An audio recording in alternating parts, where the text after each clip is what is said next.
They say the earth screams before it bleeds, but not everyone listens, perhaps because the scream doesn't come from the heavens, but from the dust, from the cracked, dry, ancient earth. A lament as old as the thirst of men and the lies of the powerful. And it was in that lament that Geronimo heard the call, not with his ears, but with a heart hardened by war and dust. Before the gunpowder came the betrayal. If this story has already hooked you, pull the trigger, like the video, subscribe to the channel, and tell us in the comments from which city or ranch in the world you're watching this legend come to life.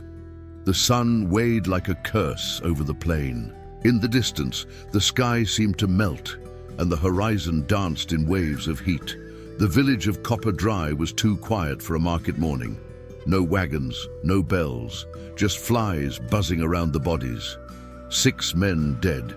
2 were well-known farmers. 1, the sheriff. The others, outsiders. Unfamiliar faces, but hands with the fresh scent of gunpowder. Geronimo arrived too late. His boots left deep marks in the hot dust. The red bandana around his neck fluttered, but his gaze was steady. He stopped before the sheriff's body and knelt. His calloused hand touched the dark earth around the bullet hole. Then he brought his fingers to his mouth. He tasted the earth, blood and oil.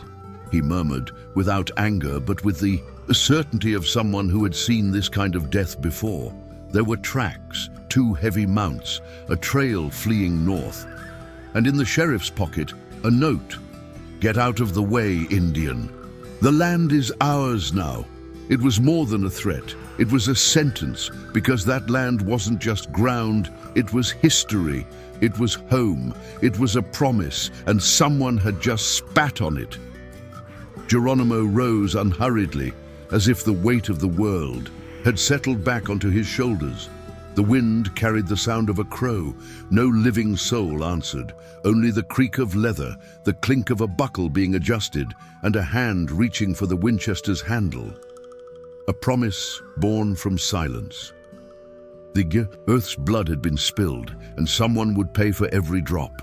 The road north was more dust than path. The sun, relentless, the silence, complicit. Geronimo rode as if following a portent, not for vengeance, but for ancestral justice. The earth whispered beneath the hooves. It told tales of greed, of pale hands that came with papers, rifles, and empty promises. People who thought fencing the ground was the same as owning its soul. But that land had an owner, and a long memory.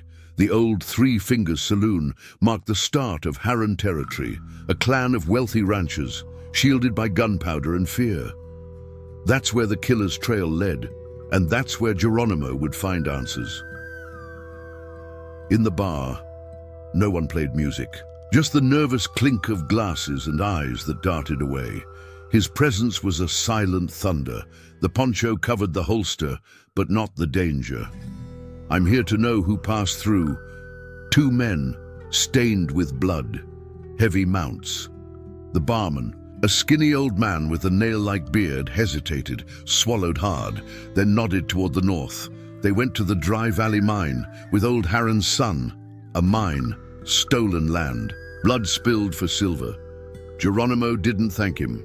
He just turned and left, but before he crossed the threshold, a trembling voice tried to warn, "If you go after them, you'll die." He stopped, turned his head just enough for the old man to see the dark, unblinking eye, then let death hurry up, and he was gone, because the goal now wasn't to survive.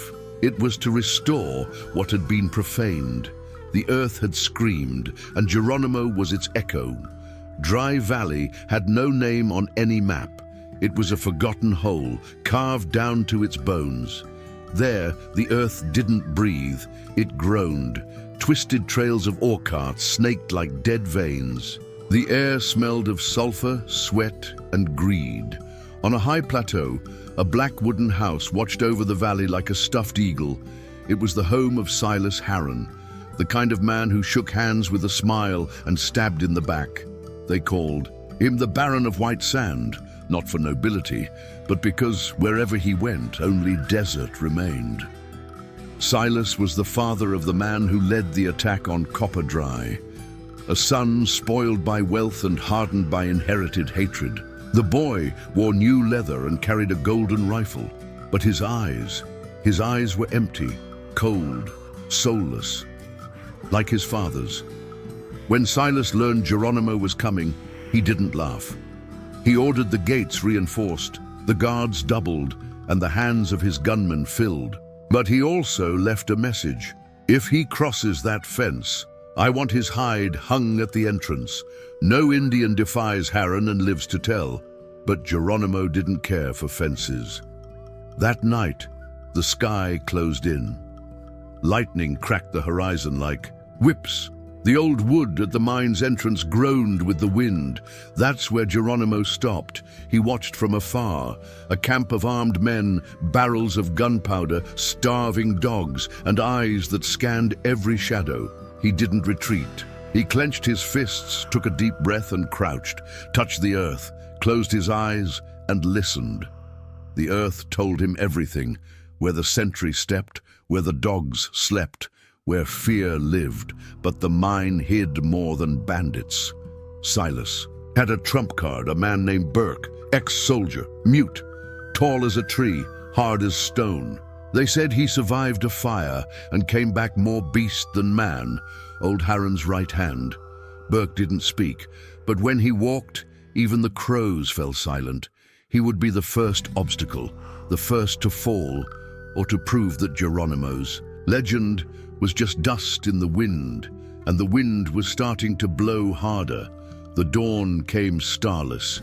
The darkness was thick, woven of smoke, fear, and silence. But Geronimo moved as if he could see in the black. It wasn't sight, it was instinct. The earth guided his steps. He entered the camp without a sound. One by one, the dogs fell silent, not from fear, but respect. It was as if the night itself shielded him. He reached the edge of the mine where torches flickered over barrels and men snored atop loaded guns.